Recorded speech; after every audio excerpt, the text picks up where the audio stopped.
ನನ್ನ ಕ್ಷೇತ್ರದ ಗ್ರಾಮೀಣ ರಸ್ತೆಗಳ ಅಗತ್ಯ ಅಭಿವೃದ್ಧಿಗಾಗಿ 25 ಕೋಟಿ ರೂಪಾಯಿ ವಿಶೇಷ ಅನುದಾನ ಮಂಜೂರು ಮಾಡಲು ರಾಜ್ಯ ಸರ್ಕಾರ ಸಮ್ಮತಿಸಿದೆ ಎಂದು ಶಾಸಕ ಡಾಕ್ಟರ್ ವೈ ಭರತ್ ಅವರು ಹೇಳಿದ್ದಾರೆ. ಅವರು ಎಡಪದವು ಕುಕ್ಕೆಪದವು ಮೂಲರಪಟ್ಟಣ ಹೆದ್ದಾರಿ ಅಭಿವೃದ್ಧಿಯ 9.67 ಕೋಟಿ ರೂಪಾಯಿಗಳ ಕಾಮಗಾರಿಗೆ ಎಡಪದವಿನಲ್ಲಿ ಗುದ್ದಲಿ ಪೂಜೆಯನ್ನ ನೆರವೇರಿಸಿ ನಂತರ ಪಂಚಾಯತ್ನ ಸ್ತ್ರೀ ಶಕ್ತಿ ಭವನದಲ್ಲಿ ನಡೆದ ಸಭಾ ಕಾರ್ಯಕ್ರಮವನ್ನು ದೀಪ ಬೆಳಗಿಸಿ ಉದ್ಘಾಟಿಸಿ ಮಾತನಾಡಿದರು.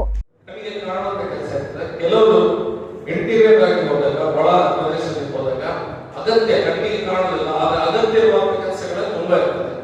ಅದಕ್ಕೆ ಈ ಸಾರಿ ನಾವು ಮುಖ್ಯಮಂತ್ರಿ ಹತ್ರ ಮಾತಾಡಿದ ನಂತರ ಈ ಸ್ಪೆಷಲ್ ಫಂಡ್ ಏನನ್ನ ಕೊಟ್ಟಿದ್ದಾರೆ, ಸ್ಪೆಷಲ್ ಫಂಡ್ ನಲ್ಲಿ ಮೆಜಾರಿಟಿ ಮುಕ್ಕಾಲು ವರ್ಷಗಳನ್ನು ನಾವು ಗ್ರಾಮಾಂತರ ಒಳಗೊಳ ಪ್ರದೇಶದಲ್ಲಿ ಎಲ್ಲೆಲ್ಲೂ ಭಾರಿ ಅವಶ್ಯಕತೆ ಉಂಟು, ಜನರಿಗೆ ಕಷ್ಟ ಆಗ್ತಾ ಉಂಟು, ಆ ರೀತಿಯ ಪ್ರದೇಶಗಳನ್ನ ಗುರುತಿಸಿ ಅವರಿಗೆ ಕಷ್ಟವಾಗದ ರೀತಿಯಲ್ಲಿ ಅಲ್ಲಿ ವ್ಯವಸ್ಥೆಯನ್ನ ಮುಖ್ಯಮಂತ್ರಿ ಅವರ ಸ್ಪೆಷಲ್ ಫಂಡ್ ಇಂದ ಬಂದಂತಹ 25 ಹಣದಲ್ಲಿ ಮೆಜಾರಿಟಿ ದುಡ್ಡನ್ನು ನಾವು ಅದಕ್ಕೆ ವಿನಿಯೋಗ ಮಾಡಿದ್ದೇವೆ. ಪುನಃ ಆ ರೀತಿಯ ಫಂಡ್ ತಂದು ಇನ್ನು ಉಳಿದಂತ ಕೆಲಸಗಳನ್ನು ಸಹ ನಾವೆಲ್ಲ ಪಂಚಾಯತ್ ಮುಗಿಸಿದ್ದೇವೆ. ಆ ವಿಷಯದ ಬಗ್ಗೆ ಕೊನೆಯ ವಾರ ನಾವು ಮುಖ್ಯಮಂತ್ರಿಗಳ ಹತ್ರ ಮಾತಾಡಿದಾಗ ಸಕಾರಾತ್ಮಕವಾಗಿ ಪ್ರತಿಕ್ರಿಯಿಸಿದ್ದಾರೆ.